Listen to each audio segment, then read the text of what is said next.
বন্ধুরা তোমরা কেমন আছো? আজকে রান্না করব চিকেন। অনেকদিন ধরে কমেন্ট আসছিল যে চিকেন রান্না করো, চিকেন রান্না করো, কিন্তু করা আর হচ্ছিল না। তাই আজকে রান্না করব চিকেন। দেখো আমি এখানে অনেকটা চিকেন নিয়ে নিয়েছি। দেখো অনেকটা চিকেন বলতে আমার কড়াইটা তো ছোট, যেটুকু ধরবে সেটুকু নিয়ে নিয়েছি। আর এখানে কেটে নিয়েছি আলুগুলো একটু বড় বড় করে, আর নিয়েছি কিছুটা পেঁয়াজ কুচি, টমেটো কুচি, নিয়েছি দুটো শুকনো লঙ্কা, কিছুটা আদা বাটা, কিছুটা রসুন বাটা। বাদ বাকি যে মশলাগুলো লাগবে সেগুলো গুঁড়োই ব্যবহার করব, গুঁড়ো মশলা ব্যবহার করব। চলো তাহলে ভিডিওটা শুরু করা যাক। ভিডিওটা স্কিপ না করে শেষ পর্যন্ত দেখতে থাকো। এইদিকে দেখো কড়াইতে আমি কিছুটা পরিমাণে সরষের তেল দিয়ে দিয়েছি। তেলটা ভালো করে গরম করে নেব। গরম করে ভালো করে তেলটা গরম হয়ে গেলে তার মধ্যে দেবো আলুগুলো ভাজা হওয়ার জন্য। আলুগুলো কিন্তু একটু লাল লাল করে ভেজে নেব। আমার কাছে তো মাংসর আলু খেতে বেশ ভালো লাগে। তোমরা কারা কারা মাংসর আলু খেতে পছন্দ করো? আমার না মাংসর থেকেও মাংসর আলু খেতে বেশি ভালো লাগে।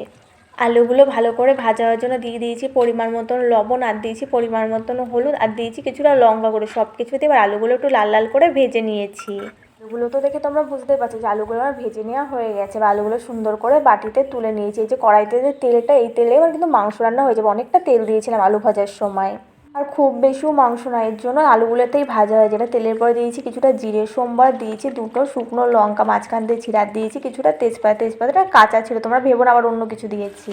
তেজপাতা শুকনো লঙ্কা জিরে এগুলো ভালো করে ভাজা হয়ে গেলে তেলের পরে দিয়ে দিয়েছি কিছুটা আদা বাটা, আর কিছুটা রসুন বাটা দিয়ে একটু ভালো করে নাড়াচাড়া করে তেলের পরে দিয়ে দিয়েছি পেঁয়াজ। এগুলো এবার ভালো করে একটু কিছুক্ষণ ভেজে নেব।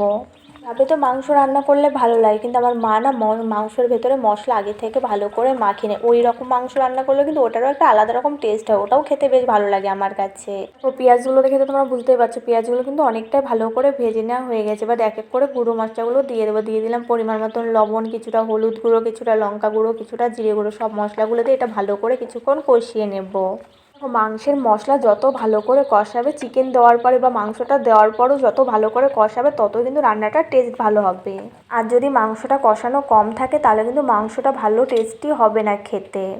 তোমাদের সাথে কথা বলতে বলতে আমার মশলাটা ভালো করে কষিয়ে নেওয়া হয়ে গেছে। এবার মশলার ভেতরে তারপর চিকেনটা কিন্তু আগের থেকে ভালো করে ধুয়ে পরিষ্কার রেখেছি। চিকেনটা আবার দিয়ে দিলাম মশলার ভেতরে। মশলার থেকে তেল ছাড়ার পর চিকেনটা দিয়ে দিয়েছি। এখন চিকেনটা দিয়ে মশলাটা দিয়ে আরও কিছুক্ষণ ভালো করে কষিয়ে নেব। না কয়লার মুরগি, আমাদের বাড়িরই মুরগি কাটা হয়েছিল। এটার ওয়েট ছিল 2 কিলো মতন। এটার জন্য খেতে আরও বেশি টেস্টি, মানে অনেকটা তেল তেল হয়েছে মাংসর গায়ে। এর জন্য এই মাংসটা খেতে আরও বেশি টেস্ট হবে। দেখো মাংসটা আমি কিছুক্ষণ ভালো করে কষিয়ে তার উপর দিয়ে দিলাম কেটে রাখা টমেটোগুলো। টমেটোগুলো একটু বড় বড় করেই কেটে নিয়েছি। মশলার সাথে মাংসটা আরও কিছুক্ষণ ভালো করে কষিয়ে নেব। দেখো দেখেছো কত সুন্দর লাগছে না দেখতে? দেখে কার কার খেতে ইচ্ছা করছে মাংসটা বলো তো? আমি জানি তোমাদের অনেকেরই খেতে ইচ্ছা করছে। বলো বলো, সত্যি কথা বলে যাও, কিন্তু অনেকেরই খেতে ইচ্ছা করছে না এটা দেখে। দেখো চিকেনটা ভালো করে কিন্তু কষিয়ে নেওয়া হয়ে গেছে। এবার চিকেনের ভেতরে দিয়ে দিলাম ভেজে রাখা আলুগুলো। আলু দিয়ে আর একটু ভালো করে নাড়াচাড়া করে দেবো চিকেনটার সাথে।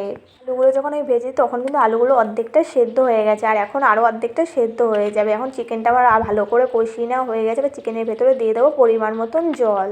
চিকেনে জল দেওয়া হয়ে গেছে। এখন এটা কিছুক্ষণ ভালো করে রান্না হওয়ার জন্য হতে দিতে হবে।